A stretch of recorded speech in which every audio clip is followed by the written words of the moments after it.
For nearly 20 years, Erias Lukwago's political career has been marked by repeated clashes with law enforcement agencies, government officials and political institutions. Let's forge a way forward. And my tormentors, please put down the daggers. His first major encounter with state authorities came in 2007 when he was arrested during protests against the notorious Chiboko Squad, a vigilante group accused of violently dispersing demonstrations. The case later collapsed and court would years later award him compensation for malicious arrest and prosecution. I've consulted the legal people and I am fully convinced that this meeting is fully constituted. But perhaps the most dramatic battle came in 2013.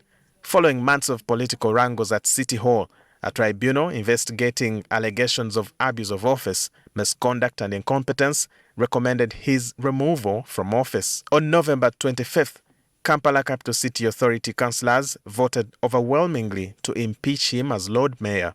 Clerk, conduct the vote.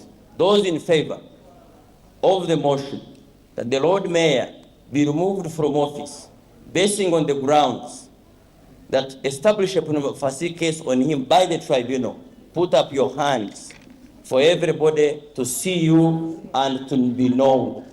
The motion hereby passes.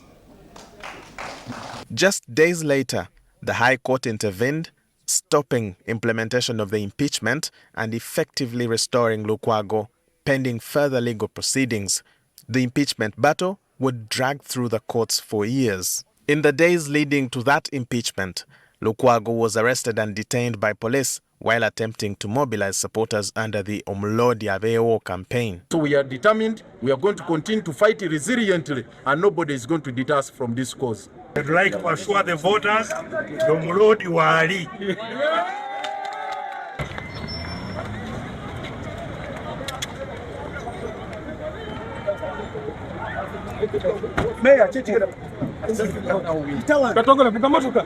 Court records show he was arrested from his home, moved between several police stations and later charged alongside opposition leader Dr. Kizza Besigye before the case was eventually withdrawn by the Director of Public Prosecutions.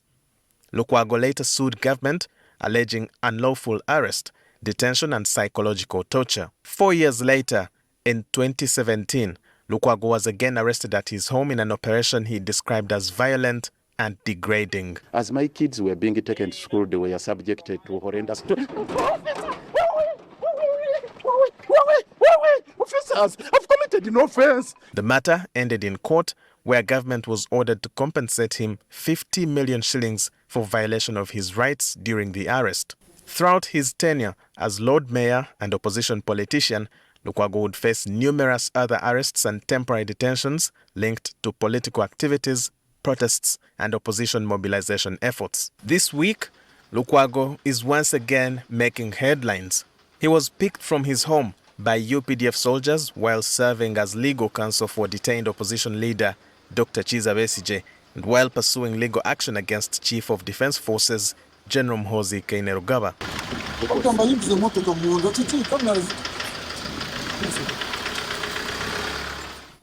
His arrest has drawn criticism from opposition groups, lawyers and human rights advocates who argue that targeting defense lawyers undermines the right to a fair trial. Whether viewed as a victim of political persecution or a combative opposition figure constantly challenging the state authority, Erias Lukwago's political journey remains deeply intertwined with Uganda's courts, security agencies, and the country's evolving democratic struggle.